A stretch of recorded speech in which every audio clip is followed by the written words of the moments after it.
नमस्कार साथियों, स्वागत है आप सभी का ई एग्जाम्स के यूट्यूब चैनल पर। दोस्तों, आप सभी को पता ही होगा कि हम यूपी प्लस जीके जीएस के प्रैक्टिस सेट करा रहे हैं, जिसमें आज का प्रैक्टिस सेट 7 है। तो आप इस चैनल पर नए आए हों तो इस चैनल को सब्सक्राइब कर लें और बेल आइकन को प्रेस कर लें ताकि आने वाली वीडियो की नोटिफिकेशन आपको मिल जाए। तो हम वीडियो को शुरू करते हैं, जिसमें आज का पहला प्रश्न है। जकार्ता एशिया खेल 2018 शूटिंग में स्वर्ण पदक जीतने वाले 16 वर्षीय सौरभ चौधरी उत्तर प्रदेश के से संबंधित हैं। इसका राइट आंसर मेरठ से संबंधित है। इंपॉर्टेंट पॉइंट्स में देखते हैं। जकार्ता एशिया खेल 2018 में शूटिंग 10 मीटर एयर पिस्टल में सौरभ चौधरी ने स्वर्ण पदक जीता। वह उत्तर प्रदेश के मेरठ जिले के निवासी हैं। वह एशिया खेलों में सबसे कम उम्र के भारतीय स्वर्ण पदक विजेता हैं। अगला प्रश्न देखते हैं। इसमें पूछा गया, निम्नलिखित में से कौन सी नदी यमुना नदी की सबसे सहायक नदी नहीं है? इसका राइट आंसर है कल्याणी नदी, जो यमुना नदी की सहायक नदी नहीं है। इंपॉर्टेंट पॉइंट्स में जानते हैं। कल्याणी नदी यमुना की सहायक नदी नहीं है, यह गोमती की सहायक नदी है। गोमती नदी का उद्गम फुल्लर झील गोमत ताल से होता है। यह नदी वाराणसी के निकट सैदपुर के कैथी नामक स्थान पर गंगा नदी में मिलती है। सई, कथना, सरायन आदि इसकी प्रमुख सहायक नदी हैं। अगला प्रश्न देखते हैं। इसमें पूछा गया, मृदा जिसमें मुख्य रूप से पोटास की कमी है उत्तर प्रदेश के जिले में पाई जाती है। इसका राइट आंसर जौनपुर जिले में पाई जाती है। इंपॉर्टेंट पॉइंट्स में जानते हैं। चिकनी बलुई मिट्टी के मुख्य रूप से पोटास, चना, मैग्नीशियम की कमी होती है। यह मिट्टी मुख्यतः जौनपुर जिले में पाई जाती है। जौनपुर जिला मुख्यतः वाराणसी प्रभाग के उत्तर पश्चिम में स्थित है। इस शहर की स्थापना वर्ष 1385 ईस्वी में फिरोजशाह तुगलक द्वारा अपने भाई जोना खां की याद में की गई थी। अगला प्रश्न देखते हैं। इसमें पूछा गया, उत्तर प्रदेश का निम्नलिखित में से कौन सा जिला बुंदेलखंड क्षेत्र का हिस्सा है? इसका राइट आंसर है महोबा जिला, जो उत्तर प्रदेश के बुंदेलखंड क्षेत्र का हिस्सा है। इंपॉर्टेंट पॉइंट्स में जानते हैं। उत्तर प्रदेश का महोबा जिला बुंदेलखंड क्षेत्र का हिस्सा है। महोबा के अतिरिक्त झांसी, बांदा, ललितपुर, जालौन, हमीरपुर और चित्रकूट जिले में शामिल है। यह जिला चित्रकूट धाम मंडल के अंतर्गत आता है। इसका क्षेत्रफल 3144 वर्ग किलोमीटर है। महुआ मुख्यतः पान की खेती के लिए प्रसिद्ध है। यहाँ वर्ष 19 में पान अनुसंधान प्रशिक्षण केंद्र स्थापित किया गया था। अगला प्रश्न देखते हैं। इसमें पूछा गया, अशोक स्तंभ में उत्कीर्ण किए हुए शेर का मुख जिसमें भारत सरकार द्वारा राष्ट्रपति के रूप में अपनाया गया है, के संग्रहालय में संरक्षित है। इसका राइट आंसर सारनाथ संग्रहालय में संरक्षित है। इंपॉर्टेंट पॉइंट्स में जानते हैं। अशोक स्तंभ में उत्कीर्ण किए हुए शेर का मुख जिसे भारत सरकार ने 1985 में राष्ट्रपति के रूप में आधिकारिक रूप में अपनाया, उत्तर प्रदेश के वाराणसी जिले के सारनाथ संग्रहालय में संरक्षित है। सारनाथ एक महत्वपूर्ण बौद्ध स्थल है। 250 ईस्वी पूर्व में अशोक ने स्तंभ के शीर्ष पर शेर का मुख स्थापित किया था। इस मूर्ति में 4 भारतीय सिंह पीठ सटाए खड़े हैं, जिसे सिंह चतुर्मुख कहते हैं। अगला प्रश्न देखते हैं। पूछा गया, चंदेल शासक के दौरान उत्तर प्रदेश का निम्नलिखित में से कौन सा क्षेत्र जेजाक भुक्ती या जहोटी के नाम से जाना जाता है? इसका राइट आंसर बुंदेलखंड क्षेत्र। इंपॉर्टेंट पॉइंट्स में जानते हैं। चंदेल शासक के दौरान उत्तर प्रदेश का बुंदेलखंड क्षेत्र जेजाक भुक्ती या जयहोटी के नाम से जाना जाता है। इस क्षेत्र की राजधानी खजुराहो थी, जिसे बाद में महुआ स्थानांतरित कर दिया गया। चंदेल शासकों का बुंदेलखंड के केंद्रीय भाग पर 10वीं से 13वीं शताब्दी तक शासक रहा। चंदेलों का शासनकाल बुंदेलखंड के शांति व समृद्धि काल के रूप में याद किया जाता है। चंदेल शासक के दौरान वास्तुकला व मूर्तिकला अपने उत्कर्ष पर थी। अगला प्रश्न देखते हैं। इसमें पूछा गया, उत्तर प्रदेश को महिलाओं से संबंधित पहली पत्रिका 1874 ईस्वी में प्रकाशित करने का भी श्रेय जाता है, जिसके संपादक भारतेंदु हरिश्चंद्र थे। इसका राइट आंसर है पहली पत्रिका सरस्वती थी। इंपॉर्टेंट पॉइंट्स में जानते हैं। 1 जनवरी 1874 को भारतेंदु हरिश्चंद्र ने बाल बोधनी हिंदी मासिक पत्रिका का प्रकाशन बनारस से आरंभ किया था। यह महिलाओं से संबंधित उत्तर प्रदेश पहली पत्रिका थी। इस पत्रिका में नैतिक मूल्यों को केंद्र में रखकर उपदेशात्मक बाल साहित्य के साथ साथ इच्छाओं, विचारों और भावनाओं को प्रकाशित करना है। अगला प्रश्न देखते हैं। जो पूछा गया, प्रसिद्ध सितार वादक नवाब इनायत खान उत्तर प्रदेश के संबंधित थे। इसका राइट आंसर है वो इटावा से संबंधित थे। इंपॉर्टेंट पॉइंट्स में जानते हैं। प्रसिद्ध सितार वादक नवाब इनायत खां 1894 से 1933 उत्तर प्रदेश के इटावा से संबंधित थे। उनके पिता इमदाद खान थे, जिन्होंने उन्हें पारिवारिक शैली में सितार और सुरबहार सितार सिखाया था, जिसे इमदाद खानी घराना या इटावा घराना स्कूल के नाम से जाना जाता था। हिंदुस्तानी शास्त्रीय संगीत के सितार विद्या को उनके पुत्र सुजात खान इटावा घराने की परंपरा को आगे बढ़ा रहे हैं। अगला प्रश्न देखते हैं। पूछा गया तीसरी बौद्ध परिषद किस शहर में आयोजित की गई थी? इसका राइट आंसर है पाटलिपुत्र शहर में आयोजित की गई थी। इंपॉर्टेंट पॉइंट्स में जानते हैं। तीसरी बुद्ध संगीति का आयोजन सम्राट अशोक के शासनकाल में 250 ईस्वी पूर्व में पाटलिपुत्र में किया गया था। इसकी अध्यक्षता मोंगलीपुत्र तिस ने की थी। इस संगीति में 1000 भिक्षुओं ने भाग लिया था। इस परिषद में अभिधम्म नामक तीसरा पिटक जोड़ा गया था। अगला प्रश्न देखते हैं। इसमें पूछा गया भारतीय रिजर्व बैंक की स्थापना किस वर्ष हुई थी? इसका राइट आंसर है वर्ष 1935 में भारतीय रिजर्व बैंक की स्थापना हुई थी। इंपॉर्टेंट पॉइंट्स में जानते हैं। भारतीय रिजर्व बैंक की स्थापना 1 अप्रैल 1935 को भारतीय रिजर्व बैंक अधिनियम 1934 के प्रावधानों के अंतर्गत हुई थी। इसका केंद्रीय कार्यालय मुख्यालय वर्ष 1937 से मुंबई में है। वर्ष 1949 में इसका राष्ट्रीयकरण कर दिया गया। यह भारत सरकार का केंद्रीय बैंक है, जो बैंकों को विनियमित करता है। अगला प्रश्न देखते हैं। पूछा गया, चेमनबेरी कुन्ही रमण नायर निम्नलिखित में से किस नृत्य रूप के उल्लेखनीय नर्तक हैं? इसका राइट आंसर है कथकली के नर्तक हैं। इंपॉर्टेंट पॉइंट्स जानते हैं। चेमनचेरी कुंती रमण नायर कथकली नृत्य के प्रमुख नर्तक हैं। ये भगवान श्री कृष्ण की भूमिका नृत्य का प्रदर्शन करते थे। कथकली मुख्यतः केरल राज्य का प्रमुख नृत्य है, जिसकी उत्पत्ति 16वीं सदी में हुई थी। चेमनचेरी ने वर्ष 15 वर्ष की उम्र में अपने गुरु करुणाकर मेनन द्वारा प्रशिक्षण लेने के लिए घर छोड़ दिया तथा वर्ष 1945 में भारतीय नाट्य कला की स्थापना की। वर्ष 2001 में कला के क्षेत्र में विशेष योगदान के लिए उन्हें कलामंडलम पुरस्कार मिला। अगला प्रश्न देखते हैं। पूछा है खाद्य और कृषि संगठन कॉर्पोरेटर सांख्यिकी डेटाबेस वर्ष 2016 के अनुसार प्याज के उत्पादन में विश्व स्तर पर भारत की रैंक कौन सी है? इसका राइट आंसर है द्वितीय रैंक थी। इंपॉर्टेंट पॉइंट्स में जानते हैं। खाद्य और कृषि संगठन कॉर्पोरेटर सांख्यिकी डेटाबेस वर्ष 2016 के अनुसार प्याज के उत्पादन में विश्व स्तर पर भारत की रैंक द्वितीय है। पहले स्थान पर चीन। भारत का प्याज अपनी अच्छी गुणवत्ता के लिए पूरे विश्व में प्रसिद्ध है। भारत में प्याज उत्पादक प्रमुख राज्य महाराष्ट्र, गुजरात व कर्नाटक हैं। अगला प्रश्न देखते हैं। पूछा है वित्तीय वर्ष 2017 से 18 के दौरान भारत के निर्यात में वृद्धि का प्रतिशत क्या था? इसका राइट आंसर है 9.8% था। इंपॉर्टेंट पॉइंट्स में जानते हैं। वित्तीय वर्ष 2017 से 18 के दौरान भारत के निर्यात में 9.78% की वृद्धि हुई थी। 2018-19 के वित्तीय वर्ष में यह निर्यात वृद्धि गिराकर 8.73% रह गई, जिसमें भारत का कुल निर्यात माल और सेवा लगभग 483.98 बिलियन था। अगला प्रश्न देखते हैं। इसमें पूछा है भारत के संविधान का निम्नलिखित में से कौन सा भाग नागरिकता से संबंधित है? इसका राइट आंसर है भाग सेकंड।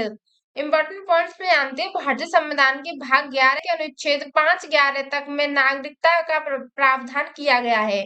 अनुच्छेद 5 संविधान के प्रारंभ में नागरिकता का प्रावधान करता है। अनुच्छेद सेकंड के अंतर्गत संसद नागरिकता के अधिकार को विनियमित कर सकती है। संसद द्वारा पारित भारतीय नागरिकता अधिनियम 1955 के अंतर्गत नागरिकता प्राप्ति हेतु प्रावधान किए गए हैं। अगला प्रश्न देखते हैं। पूछा गया भारत के संविधान के अनुच्छेद 24 के अंतर्गत वर्ष से कम आयु के बच्चे को किसी कारखाने में काम करने के लिए नियोजित नहीं किया जा सकता। यानी कि कितने वर्ष से कम आयु के बच्चे? इसका राइट आंसर है 14 वर्ष से कम आयु के बच्चे। इंपॉर्टेंट पॉइंट्स में जानते हैं। भारतीय संविधान के भाग 3 में मूल अधिकारों का उल्लेख है। अनुच्छेद 24 भी मूल अधिकारों से संबंधित है। इसमें 14 वर्ष से कम आयु के बच्चे को किसी कारखाने में काम करने के लिए नियोजित करने पर प्रतिबंध है। इस उम्र के बच्चे को खदान या किसी अन्य खतरनाक रोजगार में भी नियोजित नहीं किया जा सकता है। इस अनुच्छेद का उद्देश्य सभी नागरिकों को शोषण के विरुद्ध अधिकार प्रदान किया गया है। अगला प्रश्न देखते हैं। इसमें पूछा है भारत के संविधान का निम्नलिखित में से कौन सा अनुच्छेद राष्ट्रपति के चुनाव की प्रक्रिया से संबंधित है? इसका राइट आंसर है अनुच्छेद 55। इंपॉर्टेंट पॉइंट्स में जानते हैं, भारत के संविधान का अनुच्छेद 55 राष्ट्रपति के चुनाव की प्रक्रिया से संबंधित है। राष्ट्रपति का निर्वाचन समानुपातिक प्रतिनिधित्व प्रणाली व एकल संक्रमणीय मत पद्धति के द्वारा होता है, जिसमें संसद के दोनों सदनों के निर्वाचन सदस्य तथा राज्य अनुच्छेद 54 की विधानसभा के निर्वाचित सदस्य भाग लेते हैं। राष्ट्रपति देश का संवैधानिक प्रधान प्रमुख होता है। अगला प्रश्न देखते हैं, इसमें पूछा है निम्नलिखित में से कौन भारत में पहली लोकसभा के उपसभापति थे? इसका right answer M Ananthasayanam Ayyangar. Important points में जानते हैं, मदाकिसी अनंतशयनम अयंगर 30 मई 1952 से 7 मार्च 1956 तक प्रथम लोकसभा के उपसभापति तथा सभापति या अध्यक्ष जीवी मावलंकर थे। जीवी मावलंकर के मृत्यु के पश्चात वर्ष 1956 से वर्ष 1962 तक लोकसभा के अध्यक्ष दूसरे क्रम भी रहे। वे वर्ष 1962 से 67 तक बिहार के राज्यपाल भी रहे। वे ऋषिकुल विश्वविद्यालय हरिद्वार उपकुलपति भी रहे। अगला प्रश्न देखते हैं, इसमें पूछा है भारत के संविधान का अनुच्छेद 66 किससे संबंधित है? इसका राइट आंसर है उपराष्ट्रपति के चुनाव से संबंधित है। इंपॉर्टेंट पॉइंट्स में जानते हैं, भारत के संविधान का 66 राष्ट्रपति के चुनाव से संबंधित है। उपराष्ट्रपति का निर्वाचन संसद के दोनों सदनों के सदस्यों द्वारा अनुपातिक प्रतिनिधित्व की प्रणाली के अनुसार एकल हस्तांतरणीय मत द्वारा गुप्त मतदान से होता है। उपराष्ट्रपति राज्यसभा का पदेन सभापति होता है, वह राज्यसभा का सदस्य नहीं होता है। अगला प्रश्न देखते हैं, सब पूछा गया सीरिया की राजधानी है। इसका राइट आंसर दमिश्क, जो दमिश्क सीरिया की राजधानी है। इंपॉर्टेंट पॉइंट्स में जानते हैं, सीरिया गणराज्य की राजधानी दमिश्क है। यह विश्व की प्राचीनतम राजधानियों में से एक है। यह अरब प्रायद्वीप के पश्चिम एशिया में स्थित है। सीरिया वर्ष 2011 से अशांत तथा संघर्ष में उजला हुआ है। इसके अतिरिक्त एलेप्पो सीरिया का प्रशासनिक केंद्र है। यह सीरिया का दूसरा बड़ा आबादी वाला शहर है। होम्स तथा हमाम सीरिया के अन्य शहर हैं। अगला प्रश्न देखते हैं, जो पूछा है म्यांमार की मुद्रा निम्नलिखित में से कौन सी है? इसका राइट आंसर है क्यात, जो म्यांमार की मुद्रा है। इंपॉर्टेंट पॉइंट्स में जानते हैं, बर्मी क्यात म्यांमार की आधिकारिक मुद्रा है। यह मुद्रा 1 जुलाई 1952 से प्रचलन में है। इसके अतिरिक्त नायरा नाइजीरिया की, रियाल ईरान की, क्रोन नार्वे की आधिकारिक मुद्रा है। वर्तमान में विश्व में सबसे लोकप्रिय मुद्रा डॉलर है, जो संयुक्त राज्य अमेरिका के अलावा अन्य कई देशों में प्रचलित है। अगला प्रश्न देखते हैं, इसमें पूछा गया अफ्रीका महाद्वीप का सबसे अधिक आबादी वाला देश निम्नलिखित में से कौन सा है? इसका राइट आंसर है नाइजीरिया, जो अफ्रीका का सबसे आबादी वाला देश है। अगला प्रश्न देखते हैं, इसमें पूछा है उत्तरी अमेरिका के निम्नलिखित देशों में से कौन से देश में वन भूमि का क्षेत्रफल उसके कुल भूमि के प्रतिशत के रूप में उत्तरी अमेरिका क्षेत्र में सबसे अधिक है? इसका राइट आंसर है कनाडा, जो अमेरिका क्षेत्र में सबसे अधिक है। इंपॉर्टेंट पॉइंट्स में जानते हैं, कनाडा पूरे विश्व में क्षेत्रफल के आधार पर दूसरे तथा उत्तरी अमेरिका में प्रथम स्थान पर है। उसके कुल भूक्षेत्र का 49.24% क्षेत्र वन भूमि से आच्छादित है, जबकि संयुक्त राज्य अमेरिका में 33.84% क्यूरा में और 30.76% हेती में, 35.8% जमैका में, 10% भूमि ही वन क्षेत्र से आच्छादित है। अगला प्रश्न देखते हैं, इसमें पूछा निम्नलिखित में से कौन सी नदी बंगाल की खाड़ी में नहीं गिरती है? इसका राइट आंसर नर्मदा नदी, जो बंगाल की नहीं गिरती है। इंपॉर्टेंट पॉइंट्स में जानते हैं, नर्मदा नदी बंगाल की खाड़ी में नहीं गिरती है। यह अरब सागर में स्थित खम्बात की खाड़ी में गिरती है। इस नदी का उद्गम मध्य प्रदेश के जबलपुर स्थित अमरकंटक की पहाड़ियों से होता है। यह नदी विंध्य व सतपुड़ा श्रेणियों की मध्य भ्रंश घाटी से होकर बहती है तथा अन्य नदियों के विपरीत पूर्व से पश्चिम की ओर बहती है। इस नदी की कुल लंबाई 1312 किलोमीटर है। अगला प्रश्न देखते हैं, इसमें पूछा है मानवाधिकार कार्यकर्ता कृति भारतीय किस सामाजिक बुराई के विरुद्ध लड़ाई में शामिल है? इसका राइट आंसर है बाल विवाह, जो कृति भारतीय सामाजिक बुराई के विरुद्ध लड़ाई में शामिल है। इंपॉर्टेंट पॉइंट्स में आते हैं, मानवाधिकार कार्यकर्ता कृति भारतीय बाल विवाह नामक सामाजिक बुराई के विरुद्ध संघर्ष कर रही है। वह राजस्थान के जोधपुर रहने वाली है, जिन्होंने बाल विवाह को रोकने के लिए सारथी ट्रस्ट 2011 की स्थापना की है। उन्होंने अभी तक राजस्थान में 33 बाल विवाह को रुकवाया है। अगला प्रश्न देखते हैं, इसमें पूछा गया भारत सरकार छत्तीसगढ़ को एक विशेष नक्सल विरोधी युद्ध बल प्रदान करने जा रही है। उसका नाम ब्लैक पैंथर है। इंपॉर्टेंट पॉइंट्स में देखते हैं, भारत सरकार ने छत्तीसगढ़ में नक्सलवाद को रोकने के लिए 21 मई 2018 को ब्लैक पैंथर यानी काला चीता नामक एक विशेष नक्सल विरोधी युद्धक बल का गठन किया है। इस दस्ते में 200 जवानों का चयन किया गया है, जिनके पास नक्सल क्षेत्रों में काम करने का लंबा अनुभव है। इस दस्ते की ट्रेनिंग राज्य के कांकेर स्थित जंगल और वारफेयर कॉलेज बस्तर के कांकेर जिले में होगी। अगला प्रश्न देखते हैं, इसमें पूछा गया भारत और पाकिस्तान के बीच किस वर्ष शिमला समझौते पर हस्ताक्षर किए गए थे। इसका राइट आंसर है 1972 में हस्ताक्षर किए गए थे। इंपॉर्टेंट पॉइंट्स में आते हैं, 2 जुलाई 1972 को भारतीय प्रधानमंत्री इंदिरा गांधी तथा पाकिस्तानी राष्ट्रपति जुल्फिकार अली भुट्टो के बीच शिमला समझौता हुआ। इस समझौते का उद्देश्य वर्ष 1971 के युद्ध को करके शांति की स्थापना तथा सैनिकों का आदान प्रदान करना था। जम्मू कश्मीर के नियंत्रण रेखा को बनाए रखना तथा लोगों को आपसी संबंधों को बढ़ाने का प्रयास करना भी इस समझौते में शामिल था। अगला प्रश्न देखते हैं, इसमें पूछा है वर्ष 2018 में किस शहर में नाबार्ड ने जलवायु परिवर्तन केंद्र स्थापित किया। इसका राइट आंसर है लखनऊ शहर में। इंपॉर्टेंट पॉइंट्स में जानते हैं, नाबार्ड ने सरकारी, निजी और वित्तीय क्षेत्रों सहित विभिन्न हितधारकों द्वारा जलवायु परिवर्तन पर त्वरित कार्रवाई के लिए लखनऊ में वर्ष 2018 में एक केंद्र स्थापित किया है। यह केंद्र नाबार्ड को अपनी क्षमता निर्माण के प्रयासों को कई गुना बढ़ाने में मदद करेगा। वर्तमान में नाबार्ड के अध्यक्ष हर्ष कुमार मानवाला है। अगला प्रश्न देखते हैं, पूछा है अंतर्राष्ट्रीय मुद्रा कोष की प्रबंध निदेशक और अध्यक्ष क्रिस्टीन लागार्डे किस देश से संबंधित है। इसका राइट आंसर है फ्रांस से संबंधित है। इंपॉर्टेंट पॉइंट्स में जानते हैं, 1 अक्टूबर 2019 से IMF की प्रबंधक निदेशक तथा अध्यक्ष क्रिस्टिना जॉर्जीवा बनी है। यह बुल्गारियन अर्थशास्त्री हैं जो विश्व बैंक में मुख्य कार्यकारी अधिकारी रह चुकी हैं। अगला प्रश्न देखते हैं, इसमें पूछा गया खून में कुछ कोशिकाओं की उपस्थिति के कारण रक्त के धक्के का गठन होता है। इन कोशिकाओं को क्या कहा जाता है। इसका राइट आंसर है थ्रोम्बोसाइट्स कहा जाता है। इंपॉर्टेंट पॉइंट्स में जानते हैं, खून में जिन कोशिकाओं की उपस्थिति के कारण रक्त के धक्के बनती हैं उन्हें थ्रोम्बोसाइट कोशिका कहा जाता है। थ्रोम्बोसाइट या रक्त विमाणु केवल मनुष्य व अन्य स्तनधारियों में पाया जाता है। इसमें केंद्रक नहीं होता, इसका निर्माण अस्थि मज्जा में होता है। इसका जीवन काल 3 से 5 दिन का होता है। इसकी मृत्यु प्लीहा में होती है।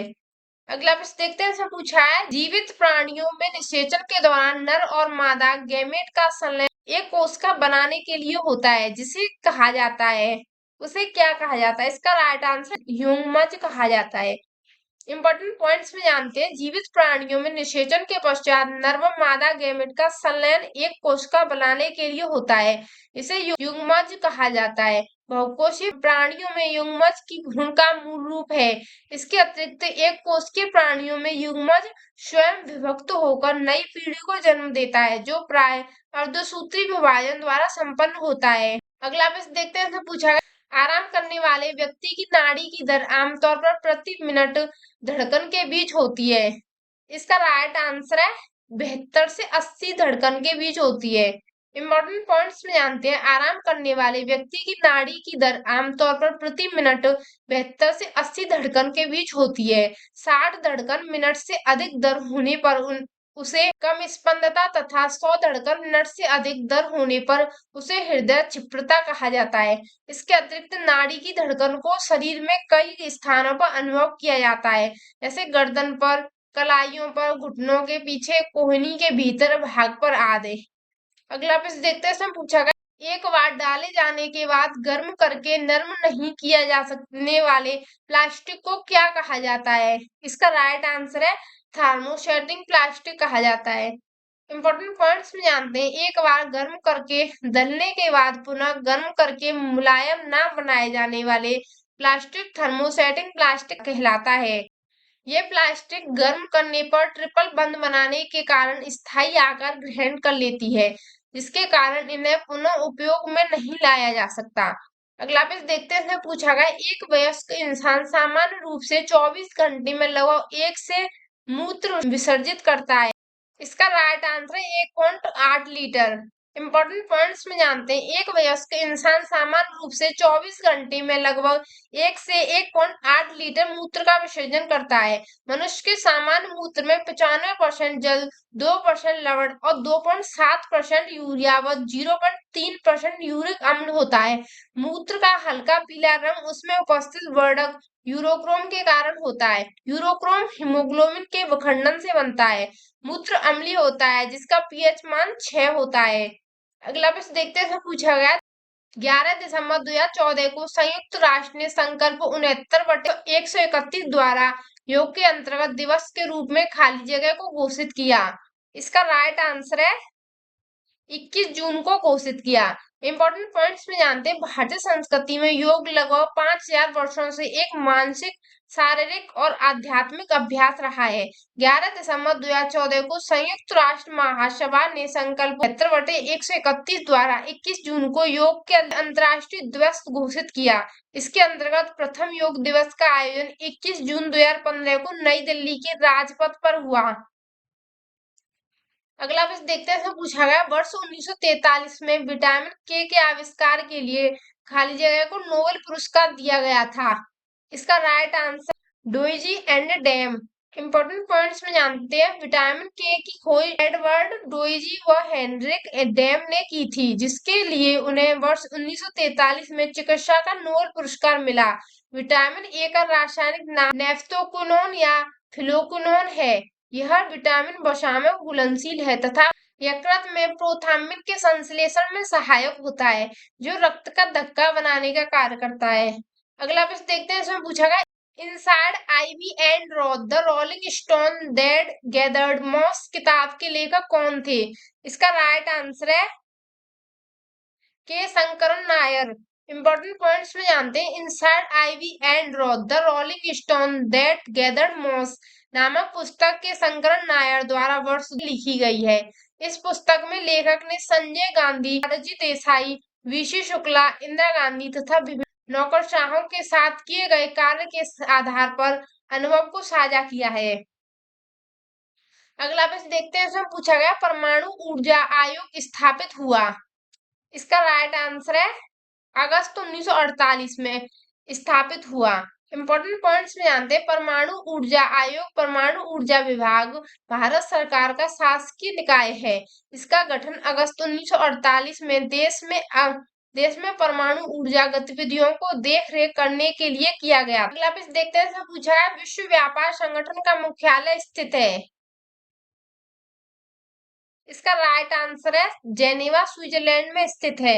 इंपॉर्टेंट पॉइंट्स में जानते हैं, विश्व व्यापार संगठन का मुख्यालय जेनेवा स्विट्जरलैंड में स्थित है। यह एक अंतर्राष्ट्रीय संस्था है जो वैश्विक व्यापार को विनियमित करता है। आज की क्लास यहीं पर समाप्त होती है। आपको वीडियो अच्छी लगी हो तो इसे लाइक करना, और ये प्रैक्टिस सेट कंटिन्यूअस चलेंगे, इसीलिए आप इन्हें जरूर देखना क्योंकि ये बहुत इंपॉर्टेंट है। धन्यवाद।